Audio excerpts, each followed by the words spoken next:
All right, guys, today we're going to talk about something that I have been feeling some feelings about for a long time, honestly. And it's going to be a bit of a hot take, so bear with me, number one. And number two, if you feel a little called out, it's okay. We can talk about it. So here's my hot take for you guys.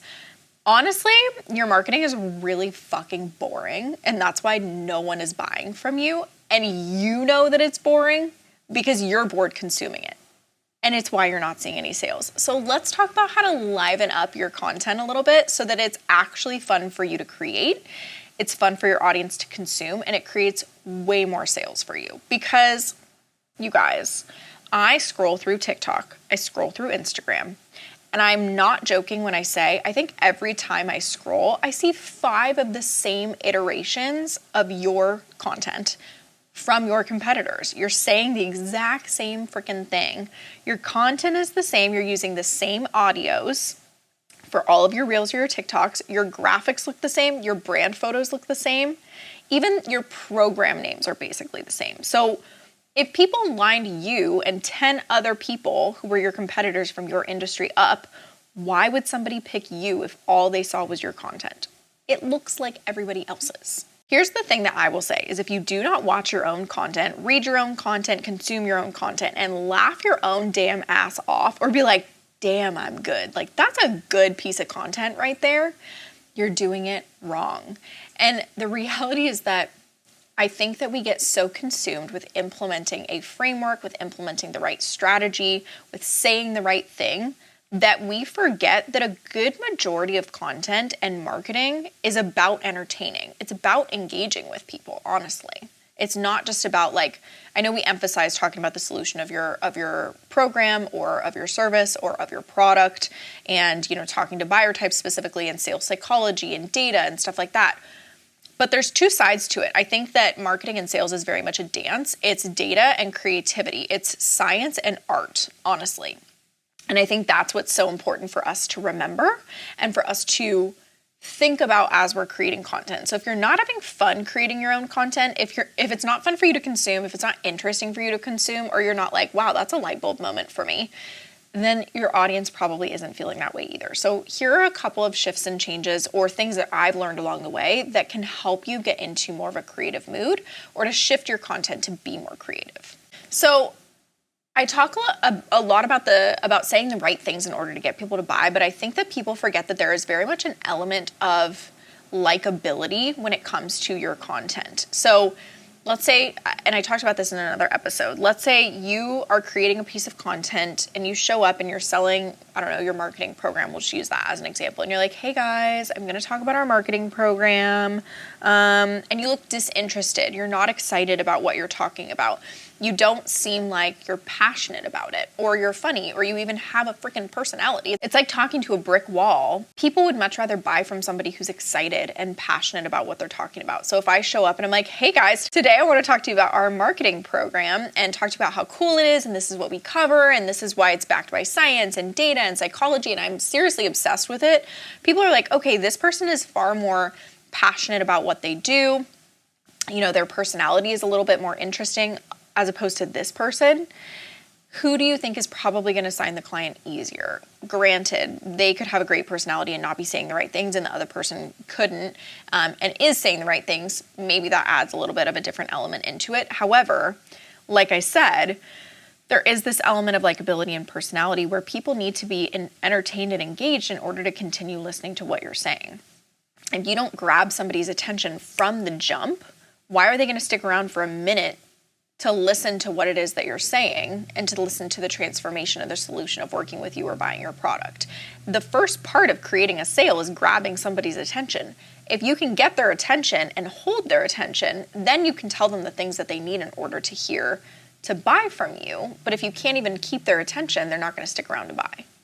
So with that being said, I want to talk to you guys about my content that has definitely performed really well. The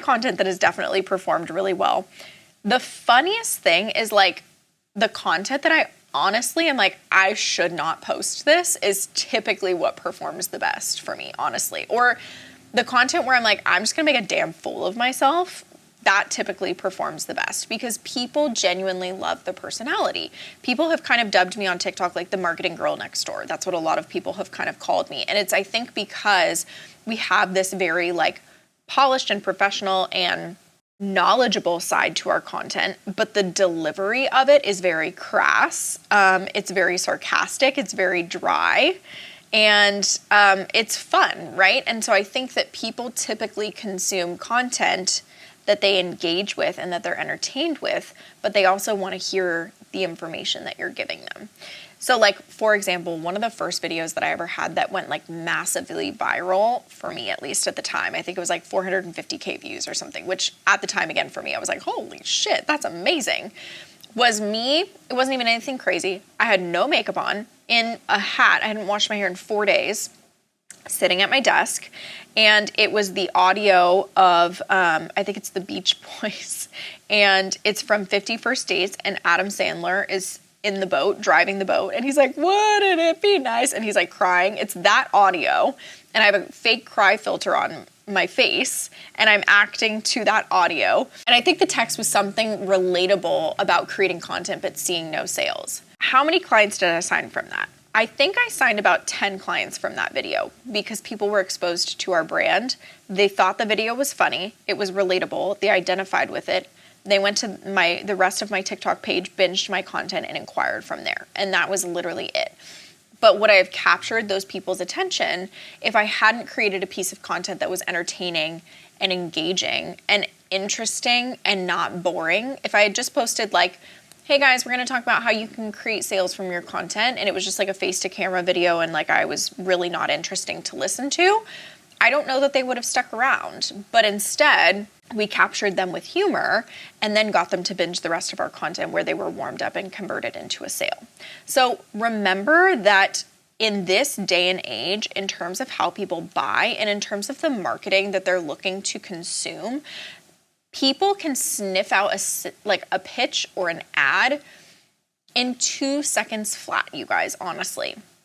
So remember that when you are creating content, when you are selling your programs, your services, your products, you really truly have to focus on like, how can I entertain and engage people to capture their attention in a way that creates like this community of like-minded people that can then be sold to. It's genuinely the first step in any sales process, is just grabbing their attention.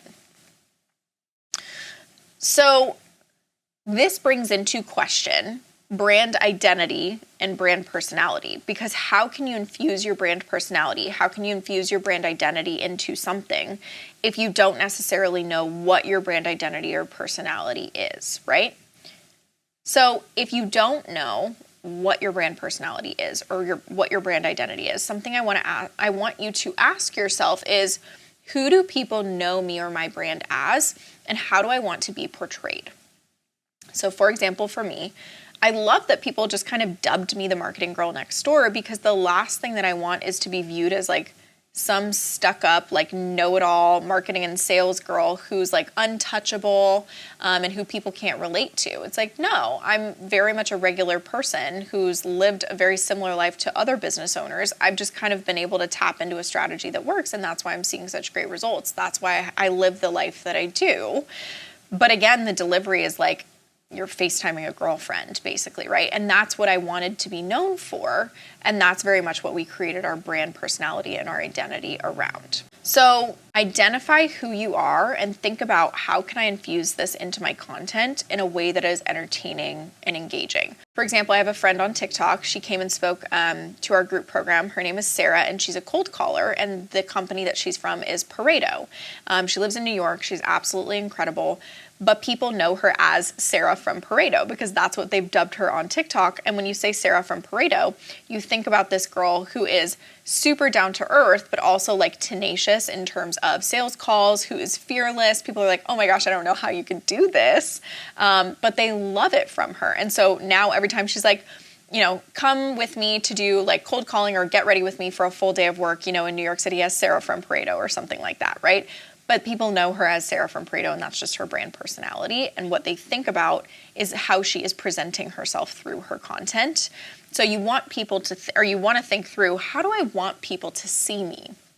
How do I want people to remember me or think about me? And then how do I infuse that into my content? Because remember, you guys, that I could literally line up 10 social media managers in a row. You guys all have the same content, the same deliverables. And if somebody cannot look at your content and say, wow, this really sticks out from the crowd, they're not necessarily going to invest with you, because there's nothing that speaks to them. There's nothing that differentiates you from your competitors when it comes to marketing, sales, product suite, client delivery results. Nothing.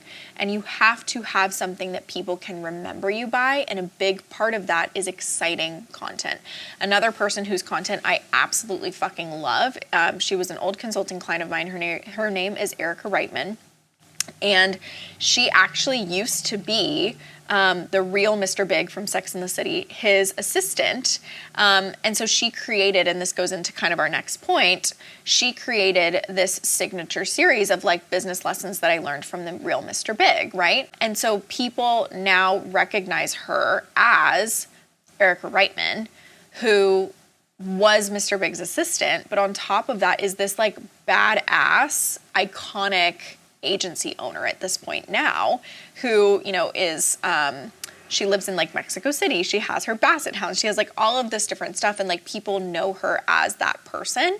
And so when they think of her brand, they think of this like super high fashion, polished, like fabulous, iconic woman. And that's just what they think about. And that's what she infuses into her content. And she is just like so much herself, right? She doesn't care if she cusses. She calls it like it is, and that's what people expect from her content, and that's why they become raving fans of her brand, and that's why they continue to binge and engage in her content over and over and over again. So if you are somebody who feels like you are in a place where people are disconnected with your content, no one's really listening to you, they're really not engaging with your content anymore, and you feel really fucking bored creating your content anyways, it's time to kind of give it a bit of a revamp. And I want you to think about, what is my brand personality? How can I portray that to other people? How can I infuse that into my messaging, into my content? And how can I capture people's attention and engage them faster so that they stick around for my message, but in a way that still really feels good in terms of being sold to, in terms of my marketing? How can I make my content really exciting and fun for them to continue to consume, so that people come back for more and more and more and become just absolute, like I said, raving fans for the brand? And if you don't know how to do that, head over to my Instagram, to the Running with Wolves Instagram, and drop a question in the comments of one of our posts, because we want to talk with you guys about this, because in my opinion, this is definitely like a make or break thing when it comes to your marketing and your sales. And I think it's equally as important as, say, solution selling or being able to speak to the buyer types in your audience. I genuinely feel this is really important because, again, like I said, you can't hold their attention. You're not going to be able to actually get them to buy from you because they're not going to stick around for you to even talk about your product or your service. So let me know what you think in the comments. If you guys are watching this on Instagram, on TikTok, if you have any questions, pop them in the comments and we'll answer them for you. And I hope you guys take this as a challenge to make more exciting content that doesn't feel super boring for people to consume or for you to create. Like, let's put the fun back in content again, honestly, because that's when business becomes really fun. So I hope you guys enjoyed this episode, and I'll see you in the next one. Bye, guys.